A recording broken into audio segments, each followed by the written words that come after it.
북한의 리용호 외무상이 퇴진을 하고 그 자리에 리선권 전 조국평화통일위원회 위원장이 임명됐습니다.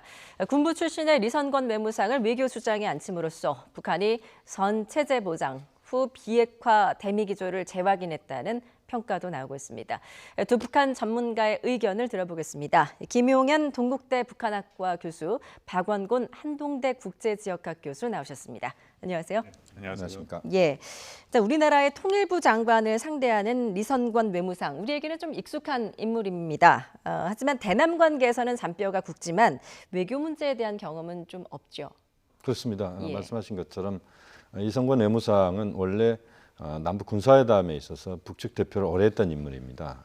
우리에게는 최초로 보였던 모습은 군복을 입고 군사회담에 나오는 그런 모습이었고요. 예. 그 이후에도 보면은 북측에서 조평통 위원장을 비롯해서 대남 사업에 있어서 중요한 역할을 했다. 그리고 이제 우리가 그 김영철 전 통일전선부장을 떠올릴 수가 있는데요. 네. 북측에서는 이제 김영철 라인으로 읽을 수가 있습니다. 그러니까 하노이 북미 정상회담 이후에 그 이전에 활동했던 김영철 라인이 거의 퇴진을 했다 이렇게 보고 있었습니다만 네. 이번에 다시 이제 부활하면서 외무성 정통 라인들이 다시 물러나고 거기에 리성권 외무상을 포함한 주로 대남 라인 또는 대외 부분에 있어서 이미지로 보면 좀 강경한 이미지로 비쳤던 인물들이 예. 지금 다시 전면에 나서고 있다. 리성권 외무상이 그러나 이제 겉으로 보이는 그런 모습과는 또 다른 차원에서 보면 직접 리성권 외무상을 만났던 그 협상을 했던 남측의 인사들과 대화를 하다 보면 네. 상당히 합리적이고 그리고 굉장히 차분한 사람이다. 예. 오히려 좀 우리가 상대하기에 좀 편한 사람일 수도 있다. 그래서 너무 꼼꼼하게 따지기보다는 좀 선이 굵지만 그러나 굉장히 합리적이고 논리적인 그런 면을 또 보여주고 있기 때문에 네. 우리가 겉으로 인식하는 또는 이해하는 그런 모습과는 상당히 다른 부분들이 있다. 이런 평가들도 나오고 있습니다. 그렇군요. 그러니까 남측 입장에서는 협상에 오히려 좀 더 편할 수 있다라는 분석이신데 일단 군 출신입니다. 북한에서 이번에 군 출신을 외교수장으로 앉힌 그 배경은 뭐라고 보십니까? 뭐 굉장히 이례적인 인사다라고 판단이 되고요. 예. 북한에서 외무성 같은 경우에는 상당히 나름대로 엘리트 의식들도 있고 그리고 경험들이 많죠. 협상 같은 경우에 오래 했고 우리한테도 잘 알려진 예를 들어서 얼마 전에 담화를 발표한 김계관 외무성 고문 같은 경우에 25년 이상 있었고 예. 지금 물러난 거로 알려진 리수용 같은 경우에도 상당히 장기간 있었던데 근데 문제는 리성건이 이런 외교 협상 특히 외무성 같은 경우에는 주로 미국을 상대를 하는데요. 예. 대미 그런 협상의 경험이 없다라는 것이죠. 특히 북핵 비핵 협상에 대한 경험이 없다라는 것이고 또 하나는 뭐 제가 주목하는 것이 우리 김 교수님 말씀해 주셨습니다만 이 사람이 그 김영철 그냥 최측근이죠. 그 비슷한 그런 또 경력을 쌓아왔고, 예. 근데 김영철 같은 경우에 지난 미국과의 협상에서 미국이 굉장히 기피했습니다. 그러니까 예를 들어서 폼페이오 미 국무장관이 공개적으로도 협상 파트너를 좀 바꿨으면 좋겠다라고 얘기할 만큼 굉장히 어려운 불편한 인물로 지금 인식이 돼 있거든요. 근데 리성건을 지금 외무상으로 임명을 했다라는 건 저는 미국한테 보내는 메시지가 분명하다라고 네. 생각이 됩니다. 이게 뭐 협상을 하겠다라는 것보다는 뭐 북한이 이미 발표한 정면 돌파 노선을 통해 장기전으로 가고 미국이 먼저 조치를 취해라라는 그 강경한 입장을 유지하겠다라는 그런 상징적인 의미로 임명을 했다라고 판단이 됩니다. 예, 어쨌든 북미 협상을 좀 대미 강공으로 이끌어 가겠다라는 저희도 있다라는 말씀이신데 미국에서도 이제 외무상 교체와 관련해서 예의주시하고 있습니다. 그래픽 한번 보시죠. 예, 미 국무부 고위 당국자의 발언인데요. 이 대화의 중요성을 강조를 했습니다. 북한이 대화의 중요성을 알기를 바란다. 이건 또 어떤 의미일까요?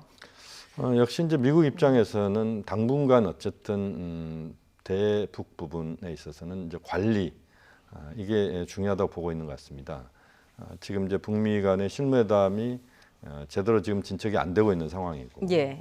또 11월 3일 대선 일정은 이미 이제 미국에 확정돼 있고 그 상황에서 최소한 북한이 과거를 역진하는 그런 모습은 보이지 않아야 된다. 다시 말씀드리면 북한이 만약에 추가적인 핵실험을 하거나 또는 ICBM급 탄도미사일을 발사하거나 또는 거기에 준하는 인공위성 발사가 이루어진다면 네. 그래서 이제 트럼프 대통령의 대북 정책의 실패로 미국 내에서는 상당히 좀 인식될 수도 있고 예. 거기에 대한 미 유권자들의 반응이 차가워질 수도 있다. 거기에 대해서 북한에 대한 미국의 현재로서의 스탠스는 최소한 과거로 돌아가지 않아야 된다. 또 미국의 대선까지는 북한이 군사적인 어떤 고강도 무력 시는 안 해야 된다는 이게 기본적인 목표라고 봐야 될 것 같고요. 네. 거기서 출발해서 이제는 북측과의 그 접점을 찾는 실무회담, 그 다음에 가능하다면 정상회담 이렇게 가는 것이 좋겠다. 이게 미국의 입장이기 때문에 예. 어쨌든 느리고 인내하지만 꾸준한 외교를 펼치겠다는 것은 결국 좀 더 차분하게 북한에 대해서 미국이 하나하나 좀 진중하게 신중하게 접근을 하겠다 이런 취지라고 봐야 될 것 같습니다. 아, 그렇군요. 북한 입장에서는 또 이런 미국의 입장을 어떻게 받아들일지도 궁금한데요. 예, 그렇습니다. 예. 지금 뭐 나온 얘기를 보면 그 질문 중에 하나가 이제 리성건이 임명에 대해서 어떻게 생각하느냐 이제 예. 그런 질문도 있었고 거기에 미 국무부 고위 당국자가 대답을 했죠. 그러면서 하는 게 뭐 개인에 대한 평가는 하지 않았고요. 전반적인 큰 틀에서 미국이 원하는 것은 뭐 지난 작년에 1차 재작년이죠. 1차 그 북미 정상회담 싱가포르에 통해서 4가지 합의 사항이 있었는데 그 합의 사항을 여전히 준수하고 그 합의 사항을 발전시키는 것이 중요하다라고 이제 다시 한번 원칙 차원에서 미국의 정책을 확인을 했고요. 예. 더불어서 지금 뭐 느리고 인내하며 꾸준한 외교다라고 표현을 하면서 이제 뒤에 붙인 것을 보면 북한이 협상과 대화를 하도록 나오는 것이 중요하다. 근데 그러기 위해서는 여전히 동맹국가 파트너들 국가들과 함께 대북 압박이 지속되도록 하고 또 유엔 안보리 결의가 이행되도록 주장을 할 것이다라고 얘기를 했습니다. 그러니까 예. 지금 트럼프 행정부의 기본 정책은 대화를 계속하겠다. 그렇지만 여전히 제재와 압박은 지속하겠다라는 그런 강원 양면 전략을 하고 있다라고 판단이 됩니다. 그렇군요. 리선건 외무상의 임명 어떻게 보면 이제 남측으로서는 그래도 좋은 신호일 수 있다라고 분석을 해주셨는데 남북 네. 관계는 좀 어떻게 전망하십니까? 뭐 지금 당장 남북 관계가 새롭게 뭔가 변화된 모습을 보인다 이렇게 보기엔 좀 어렵습니다. 예. 이번 이제 리성건 외무상의 그 등장은 또 한편으로 보면은 북한 내에서 그동안 이제 외무성의 그 정통 관료들 중심으로 진영이 서로 짜여졌는데 그것이 그렇게 생산력 있게 또는 생동감 있게 작동을 못했다. 이게 김정은 위원장의 판단이라고 봅니다. 예. 결국 좀 더 그 충격 요법을 통해서 일사불란한 외무성을 만들겠다. 또 김정은 위원장의 직접적인 지시가 빨리빨리 관철되는 그런 순발력 있는 외무성으로 가겠다. 이런 의도인 것 같고요. 예. 그 과정에서 이제 남북 관계와 관련된 부분은 현재로서는 북한이 남측에 지금 문재인 대통령께서 몇 가지 지금 제안을 신년사 또 신년연설에서 제안을 해놨는데 예. 거기에 대해서 아직까지는 답이 없습니다. 그러니까 결국 북한은 남북 관계는 큰 틀에서 보면은 선미 후남으로 간다는 이런 전략적 기조는 네. 당분간 유지할 가능성이 높다. 그래서 그렇군요. 미국과 우선하고 남측과는 그 다음으로 간다. 그러니까 자동차로 보면 앞바퀴가 지금 이제 북미 관계고 뒷바퀴가 남 관계로 예. 보는 것 같습니다. 그래서 앞바퀴가 굴러가면 뒷바퀴가 따라오는 이런 식으로 북한은 판단하고 있다. 이렇게 봐야 될 것 같습니다. 알겠습니다. 자, 이번 또 보니까 신임 인민무력상에 김정관 대장이 임명이 됐습니다. 이 자리는 이제 총정치국장, 총모장과 함께 북한군 수뇌부 3인방이라고 불리는데 어떤 김정은 위원장의 실적주의 인사 원칙이 반영이 됐다. 이런 평가더라고요. 네, 그렇습니다. 실적주의라고 얘기가 되는 게 이 인물이 그 북한이 특히 김정은 위원장이 가장 중시하는 관광과 관련돼서 원산 갈마랑 양덕 온천 관광을 실질적으로 건설하는데 지휘를 한 인물입니다. 그래서 그 실적이 있어서 이번에 굉장히 파격 인사죠. 왜냐하면 작년 우리가 판단하기에 지난해 11월 중순까지만 해도 인민무력상의 부상이었거든요. 계급으로는 별 2개 중장 정도였는데 이제 대장이고 인민무력상 지금 말씀하신 3대 핵심 그 북한군의 핵심 참모가 된 것이니까 뭐 이것은 좀 뭐 깜짝 발탁 인사다라고도 볼 수 있고요. 뭐 전형적으로 김정은 체제 들어서 이런 인사들이 종종 있었죠. 또 이렇게 실적이 있으면 발탁을 했다가 또 근데 문제가 있으면 또 좌천을 시키는 그런 형태로 나타났다라고 판단이 됩니다. 그렇군요. 자, 이런 가운데 이제 북한이 새로운 길을 모색하겠다라는 발언을 재차 언급을 했습니다. 직접 들어보시죠.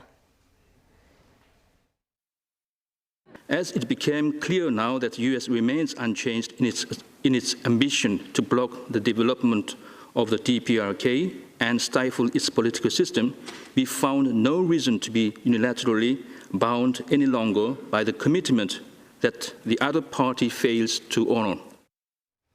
예, 올해 들어 이제 처음으로 다자 회의에서 이렇게 새로운 길에 대한 언급을 했는데, 네. 자, 북한의 다음 카드는 뭐라고 보십니까? 지금 이제 그 주용철 참사관 아주 높은 직급은 아닙니다.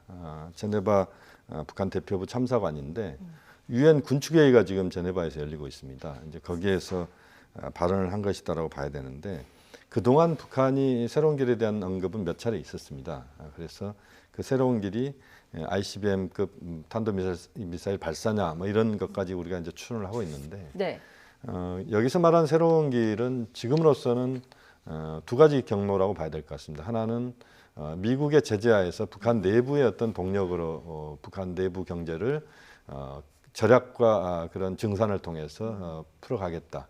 그래서 경제 부분에 있어서 미국이나 국제사회가 제재를 가하고 있지만 북한 나름의 노력으로 이걸 돌파하겠다 이런 측면도 하나 있고요. 또 하나는 이제 미국의 그런 군사적인 압박이랄지 여기에 대한 대응으로서 북한이 군사적인 수단을 통해서 좀 더 강력한 역 압박을 할 수도 있다. 그러니까 현재로서 만약 북한이 그런 군사적인 카드를 취한다면 제가 볼 때는 그 동창리에 있는 엔진 연소 시험의 수준을 높이면서 김정은 위원장이 직접 참관한달지 또는 또 다른 전략 무기라고 할 수 있는 SLBM 그러니까 잠수함 발사 탄도미사일의 시험 발사를 보다 높은 수준에서 한달지 이런 단계적인 수순을 밟을 가능성이 있다고 봅니다. 네. 지금 북한이 ICBM급 탄도미사일이랄지 핵실험을 한다는 것은 결국 주머니 속에서 만지작거려야 할 그런 카드를 아예 드러내놓는 것인데요. 그 다음 카드가 그렇게 뚜렷하게 북한으로서는 또 내놓을 수 있는 게 별로 없고 예. 또 내부적으로 북한이 그런 것들을 행동을 했을 때 후폭풍을 감내하기 좀 어려운 부분들도 있기 때문에 북한이 그렇게 아주 높은 수준에서 그런 군사적인 시위를 할 가능성이 현재로서 낮다고 봅니다. 그렇군요.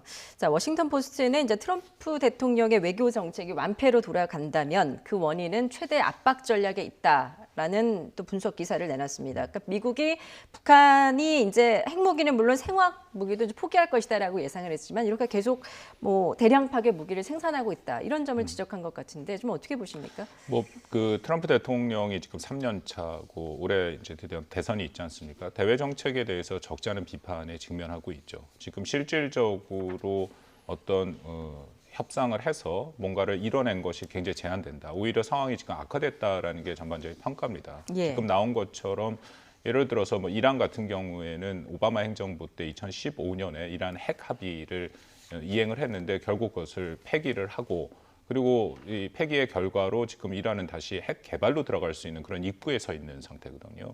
미국에 대한 위험이 커졌다라는 것이고 대북 정책 같은 경우에도 2017년 최대 압박을 이제 강력하게 해서 대화의 물꼬를 트긴 했는데 지금 여전히 북한이 핵과 미사일 실험만의 동결만 있고 실질적인 핵과 이 미사일은 계속 개발을 하고 있지 않습니까? 네. 동결이 안 된 상태다. 그러니까 과연 트럼프 행정부가 해왔던 이 정책이 어떤 결실을 맺었냐? 결실을 못 맺고 오히려 후퇴했다. 이제 그런 비판에 지금 직면해 있는 그런 상황이다라고 판단이 됩니다. 그렇군요.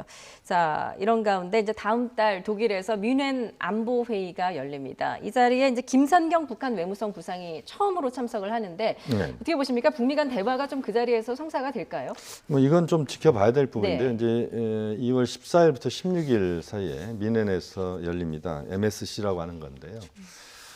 이게 이제 다자 간 그 안보 회의다 이렇게 볼 수가 있는데 여기에 이제 김성경 외무성 부상이 오고 미국에서 국무장관 폼페이오 장관도 오고 또 국방부 장관도 올 것 같습니다. 직접 폼페이오 장관이나 또는 국방장관을 김성경 부상이 직접 만날 가능성은 그렇게 높지는 않을 것 같습니다. 그러니까 그 형식으로 보면 격이 맞지는 않습니다. 아마 이제 리셉션이랄지 그런 뭐 회의 중간 중간에 스킨십은 충분히 가능하다 봅니다만 형식적으로 보면 격이 맞지는 않는다. 다만 이제 2월 14일, 16일 정도 되면 네. 사실상 이제 북미 간에도 어쨌든 트럼프 정부 일기 내에 북미가 실무회담을 포함해서 비핵화 평화체 프로세스의 로드맵을 내놓으려면 사실은 1월, 2월 달, 3월 달 정도까지가 저는 매우 중요하다고 봅니다. 예. 또 한미 군사훈련도 3월에 과거로 치면 이제 예정이 된 시점이 거기이기 때문에 예. 여러 가지 이제 한반도 정세와 관련돼서 뭔가 결정들이 이루어져야 될 시점이 또 2월 달이기 때문에 그렇게 보면 상당히 이례적으로 북미 간의 접촉이 있을 수도 있다. 또 예. 김성경 외무성 부상이 격은 맞지 않지만 그러나 미국 측에서 폼페오 장관을 수행하고 온 이제 부장관급이랄지 또는 차관보급, 차관급들 이런 정도의 인사들과 대화를 하면서 직접적인 어떤 북미 간의 그 접촉의 이루어질 가능성도 저는 네. 충분히 있다라고 봅니다. 그렇군요. 자, 이렇게 남북 간 대화 또 언제쯤 다시 물꼬가 트일지도 관심인데 그중에서 요즘 이제 논란이 되는 게 한미 워킹 그룹입니다. 이 한미 워킹 그룹이 정작 남북 협력 사업이나 대화를 방해한다라는 또 지적도 있던데요. 뭐 저는 좀 와전된 부분이 네. 크다라고 생각되고요. 이것이 처음 만들어질 때 제가 그 상황을 좀 아는데 2018년 11월에 구성이 되긴 했습니다만 처음 시작은 사실 우리 정부도 이걸 만들자라고 얘기를 했습니다. 그 기억들 하실지 모르겠지만 2018년 6월에 싱가포르 1차 북미 정상회담 이후에 트럼프 대통령이 기자회견에서 일방적으로 한미 연합훈련의 중단 축소를 발표했거든요. 그 당시에 우리 정부는 물론 당시 미국의 국방장관도 몰랐습니다. 그러니까 이런 식으로 해서는 한미가 공조가 어려움이 있다 해서 그 당시부터 뭔가 이거를 다룰 수 있는 기제를 한미 간에 만들자 해서 워킹그룹을 만들자는 얘기가 있었고요. 그래서 11월 달에 만들어진 거죠. 그리고 예. 지난 시간 동안 상당히 잘 운영이 돼서 한 10건 관련돼서 뭐 우리 정부가 원하는 대북 합작 사업이라든지 여러 사업에 대해서도 미국과 협의가 잘 운영이 됐습니다. 네. 근데 지금 와서 그런 얘기들이 하는 것은 조금 의아하다라고 저는 생각을 하고요. 예. 특히 이게 효율적인 기제라고 제가 말씀을 드리는 게 미국에서는 제재와 관련돼서 굉장히 다양한 부처가 있죠. 재무부도 있고 국무부도 있고.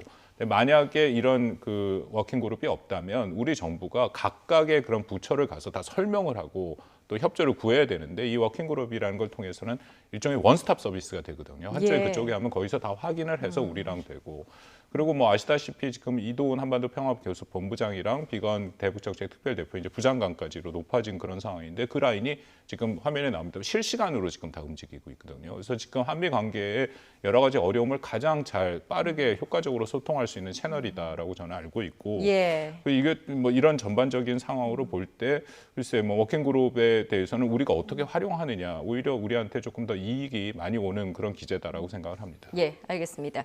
자, 특히 이런 가운데 이제 우리 정부는 남북 협력 사업이 북미 간 비핵화 협상의 돌파구가 될 수 있다고 보고 있습니다. 직접 들어보겠습니다. 우선 남북한 간의 선순환적 효과를 다시 끄집어내서 남북한 간에 어떤 합의되어 가는 것이 미북한 간의 협상을 재개하는 데도 도움이 되고 예, 앞서 이제 문재인 대통령이 신년사를 통해서 말씀하셨듯이 이제 남북 협력에 대한 5가지를 제안을 했는데, 근데 이게 현실성 논란도 좀 있더라고요. 그러니까 유엔 안보리 그 제재도 피하면서 추진할 수 있는 남북 간의 협력 어떤 네. 것들이 있는 겁니까? 역시 이제 남북 협력은 제가 볼 때는 유엔 제재나 미국 제재가 가해지고 있지만 그것에서 틈새를 찾는 것들은 우리 나름의 노력이 필요하다고 보고요. 또 남북 관계 차원에서 성과가 나와야 된다라고 봅니다. 그러니까 아까 말씀드린 것처럼 앞바퀴가 그 북미 관계고 뒷바퀴가 남북 관계라면 앞바퀴가 작동을 제대로 안 하고 있을 때는 사실 뒷바퀴에서 앞바퀴를 좀 밀어내는 그래서 앞으로 가게 하는 그런 것도 저는 필요하다고 봅니다. 네. 이런 차원에서 남북 관계의 중요한 측면들을 찾아야 된다고 보는데 지금 화면에 나오고 있습니다만 도쿄올림픽 공동 입장이나 스포츠 교류는 전혀 제재하고 무관한 사안입니다. 네. 그리고 실질적으로 이제 접경제기 협력 같은 경우도 그 유엔사에서의 그런 도움도 필요한 부분도 있겠지만 그러나 남북 간이 충분히 할 수 있는 사업들이다 이렇게 볼 수 있습니다. 그래서 대통령께서 이제 5가지를 제안을 했지만 이 5가지를 처음부터 다 하기는 뭐 쉽지 않다고 보고 그렇다면 구동전의 자세로 갈 필요가 있다고 봅니다. 그래서 좀 쉬운 것 중심으로 일단 갈 필요가 있다. 예. 그래서 가능한 것, 쉬운 것. 이산가족의 개별 북한 방문 문제랄지 이런 것들도 제재를 피하면서 갈 수 있는 그런 지혜는 저는 남북이 그 머리만 맞댄다면 저는 충분히 가능하다고 보거든요.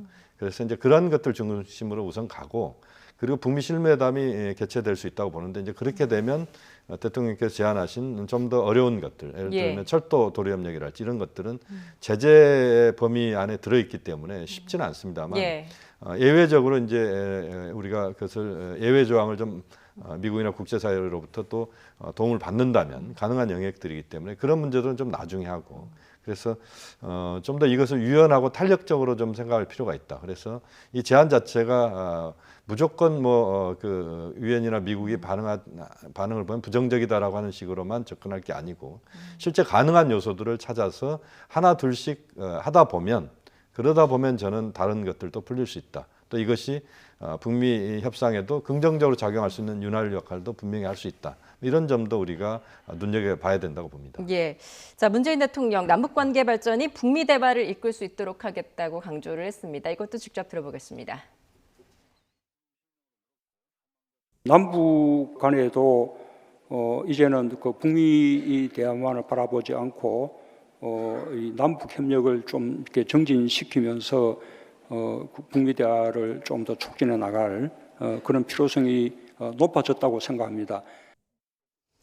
예, 이런 대통령의 발언 이후에 정부가 이제 대북 개별 관광 추진 의사를 적극적으로 좀 보이고 있습니다. 북미 대화랑 별개로 이 개별 관광 이런 독자적 공간을 좀 만들어 나갈 수 있을까요?